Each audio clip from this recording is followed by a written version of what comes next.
নমস্কার, কেমন আছেন সবাই? তো এটা হচ্ছে আমার সরস্বতী পূজার দিনের ব্লগ। তো সরস্বতী পূজার দিন সকাল সকাল আমি উঠে স্নান করে রেডি হয়ে বেরিয়ে গেছিলাম থানায় যাওয়ার উদ্দেশ্যে, কারণ সেখানে পূজা ছিল। তো প্রথমে চলে আসছিলাম সম্রাটে মিষ্টি নিতে।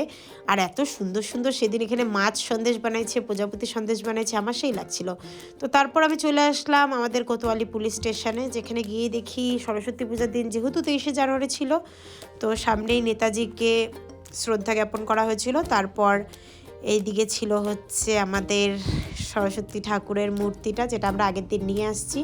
আমরা এখন সবাই মিলে টুকটাক করে সব কাজগুলো করে নিলাম, পূজার এদিকে সব রেডি করে।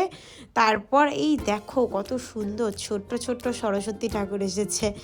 এইগুলো দেখলে না আমার নিজের ছোটোবেলার কথা মনে পড়ে, কারণ ছোটোবেলায় তখন এরকম শাড়ি পরে মা শাড়ি পরায় দিত, আর শাড়ি পরে টুকটুক করে যেতাম স্কুলে, আর সবাই বলতো এই দেখ ছোট সরস্বতী ঠাকুর যাচ্ছে। আর এই যে এই কাকু হচ্ছে সেদিন সরস্বতী পূজার দিন রান্না করছিল আমাদের খিচুড়ি। তো উনি ওদিকে রান্নাবাড়ি করছিল, আমি একটু গেলাম, গিয়ে ভিডিও নিয়ে আসলাম। তারপরে এসে দেখি যে পুরোহিত মশাই পুজোতে বসে গেছে, আর আমরাও তারপর বসবো একটু পরে। এখন দেখাচ্ছি তোমাদেরকে প্যান্ডেলটা কত সুন্দর ছিল। এখন আমাদের পুজো স্টার্ট হয়ে গেছে। সরস্বতী পূজার দিন কার কার কেমন কাটলো, আশা করি সবার ভালোই কাটছে। তো আমারও ভালোই কাটছিল। এদিকে পূজা হচ্ছে আর এদিকে তো সবাই মোবাইল নিয়ে ব্যস্ত, আমিও মোবাইল নিয়ে ব্যস্ত, নিজের ভিডিও নিজেই করছি, কারণ কেউ ছিল না ভিডিও করে দেওয়ার মতো, যার জন্য কাজ বাজগুলো দেখাতে পারিনি, কারণ কাজের সময় মোবাইলটা ওইভাবে করে হয় না না ধরা। তারপর এক এক করে পূজার সব উনি ওগুলো করতেছে, যজ্ঞ হবে, যজ্ঞের পরেই হবে হচ্ছে আমাদের অঞ্জলি। এই যে আমরা সবাই বসে গেছি অঞ্জলি দিতে। সরস্বতী পূজা দুর্গা পূজা ছাড়া সেভাবে তো কোনো পূজারই অঞ্জলি দেওয়া হয়ে ওঠে না বাড়িতে, যেহেতু বিশ্বকর্মা পূজা হয়।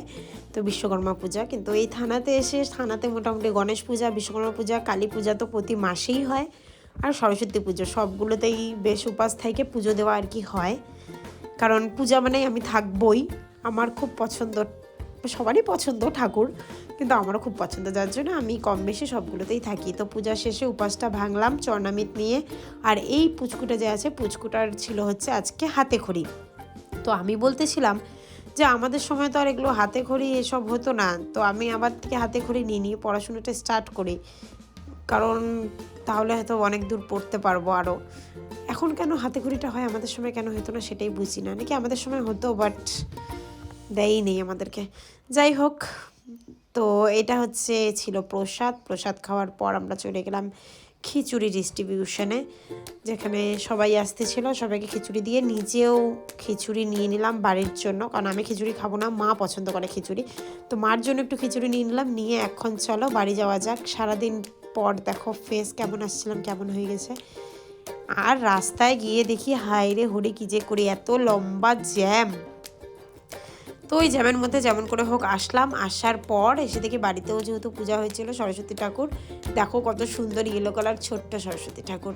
আর এটা ছিল হচ্ছে আমার বিকেলের লুক। এই লুকটা তোমরা ফটো দেখেছো, আমি আশা করি কেমন লাগতেছিল। এটা একটু আমি নিজেকে ইউনিক সাজাতে গেছিলাম। তো তারপর আমি বসে আছি গাড়িতে, আর এরা প্রথমেই গিয়ে খিচুড়ি খাইয়ে নিল দুজনে। খিচুড়ি খাওয়া দাওয়া করে, আমি খাইনি কারণ আমার লিপস্টিক নষ্ট হয়ে যাবে, তো আমি যেহেতু খাইয়ে আসছিলাম আর কি। তো খিচুড়ি খাওয়ার পর এখন আমরা সবাই একটু বেরোচ্ছি। ঘোরার কোনো তেমন প্ল্যান নেই, আমরা রাস্তাতেই ঘুরবো, রাস্তায় রাস্তায়, যেটা আমরা প্রতিবারই ঘুরি। তো আমরা চলে আসলাম এই তোষারি সাইডটা একটা কোন ব্রিজে, আমাদের এদিকে পুন্ডিবাড়ির ওদিক দিয়ে যেতে হয়। তো ওখানে রাস্তাটা ফাঁকা ছিল, আর সাজাগোজা মানেই তো ফটো তোলা, এটাই হচ্ছে উদ্দেশ্য। তো আমরা এখানে দাঁড়িয়ে কিছুক্ষণ ফটো শ্যুট করলাম। ফটো শ্যুট করার পর এখন আমরা চলে গেছিলাম রাজা ভাত খাওয়া, যেখানে হচ্ছে যে প্রজাপতির রিসোর্টগুলো আছে ওখানে। তো রাজা ভাত খাওয়া গেছিলাম হচ্ছে মোমো খেতে, কারণ আমাদের পেট মোটামুটি ভরাই ছিল।